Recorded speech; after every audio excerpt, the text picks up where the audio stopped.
Hello and welcome to our latest unboxing video. I'm Eliza. I'm here at the Hatfield Public Library and I have a box of what I believe is nonfiction. I was a little confused because I looked at the top and I saw Sue Monk Kidd, who's a novelist, but it's Writing, Creativity, and Soul. So it's a nonfiction book about writing. So I was in the right box. She famously wrote The Secret Life of Bees. So this is her book about writing. We have one that's on the bestseller list right now, 1929 by Andrew Ross Sorkin. It says, Inside the Greatest Crash in Wall Street History and How It Shattered a Nation. He wrote Too Big to Fail. We have Injustice, How Politics and Fear Vanquished America's Justice Department. So this is another political book written by Karl, Leonnig, and Aaron C. Davis. We Survived the Night. We've got a lot of red and black books here. This is by Julian Brave Noisecat. This is a stunning narrative from one of the most powerful young writers, a searing portrait of Indigenous survival. So yeah, I think it's about his experience growing up in a Native family, and then also sort of doing research on history and tying that together. A book of poems. I love getting books of poems. We don't get that many. This is How About Now by Kate Baer, and it's so accessible. Like it's just this like slim little paper book. You just want to pick it up and read a few. I should read poetry more. I always love to. And then you just, like in the day to day, you kind of, it's easy to let it drop. Retribution by Jonathan Karl. It says Donald Trump and the Campaign That Changed America. And he wrote, Tired of Winning, Betrayal, and Front Row of the at the Trump Show. So I guess it's just about the 2024 election. Oh, this one is on, like, a lot of people want this. There's a ton of holds. The staff asked about it. They were like, when are you getting this book? It's called Turtle Island by Sherman, and it's Foods and Traditions of the Indigenous People of North America. And I was flipping through it. Let's see. Let me flip through, see what I get. So this is Tortitas de Huazon tells. Fritters with peanut, tomato, and chili salsa. And you need something called Juanzontles, which I don't know what those are. So when I flipped through it, I don't know. I found the recipes I saw. Like this is elk marrow, which definitely sounds like something I would try. Well, this is something burdock root. I don't know. I found a lot of the recipes had ingredients that I wouldn't necessarily have access to, but I was told that that's not true of all the recipes, that there are like accessible recipes. And also, I think a lot of people are just sort of interested in reading like the history behind the recipes. It's definitely like got a very just, I don't know. Definitely got a lot of write-up on everything. So, oh look, here's instructions on how to use acorns in cooking, which I always think about because we have a ton of acorns in my yard. Seems it would be nice if you could make them useful. The Breath of the Gods by Simon Winchester, very popular nonfiction writer. And this is actually just the history and the future of wind. So he's such a readable writer. I think he's one of those people who can sort of take something and be like, let's make this interesting. And wind actually is, I mean, a pretty big factor in the world. Future Boy by Michael J. Fox. So this is a memoir.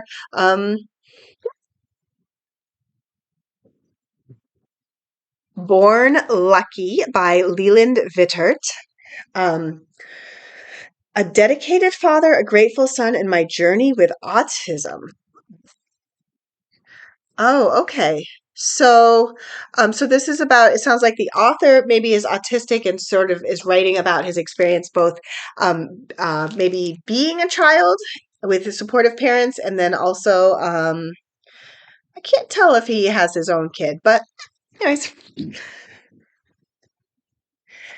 Paper Girl, a memoir of home and family in a fractured America by Beth Macy.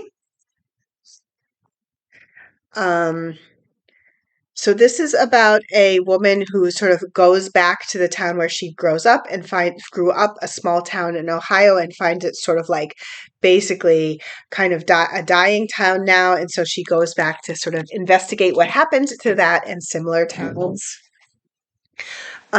Fight Oligarchy by Bernie Sanders. This is such a little so good. But I mean, that's the thing about Bernie Sanders is he has like a very consistent message. He's just, working on getting people to listen. So that's his message on how to fight oligarchy. We have Get Started in Finger Knitting, patterns and instructions for making chunky blankets, cozy pillows, and cute stuffies by hand. Oh, fun. I always thought finger knitting was like more like something you just made like a tube or something, like they would have kids do it. But I guess you can do, I mean, that is a very cute whale. You can do a lot more stuff. And they're using this very thick, chunky yarn. Seems like something that might be satisfying if you don't want to have a lot of tools. The Man of Many Fathers, Roy Wood Jr. Oh, Roy Wood Jr. Okay, yes, he's a comedian. He's very funny. He was on The Daily Show and other stuff. Yes, it says when he held his baby boy for the first time, he was relieved that his son was happy and healthy, but felt a strange mix of joy and apprehensive. And then it's about his own childhood and then become a parent. So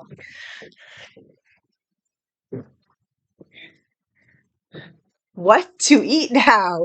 The Indispensable Guide to Good Food, How to Find It, and Why It Matters by Marion Nestle. This is like a lot of book here. It's not like a slim guide to what to eat now. It's a very thorough guide. And as you can see, but I think this is probably great if someone wants a detailed answer to any questions. This is called The Protein Debate, The Hormone Debate, Effects of Processing, Snack Foods, Marketing. Yeah. So if you want a thorough answer to your food questions.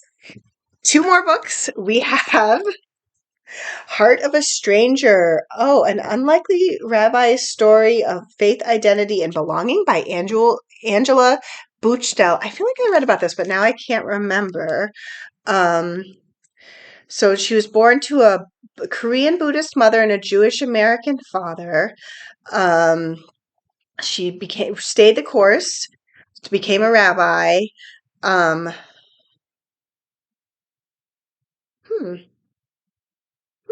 So it's just about her being a rabbi. So I was like, I kind of like wondered if she got a heart transplant because it says heart of a stranger, but maybe it's more of like a metaphorical heart of a stranger. Anyways, I can't conclusively tell either way from the inside jacket. You have to read the book, I guess.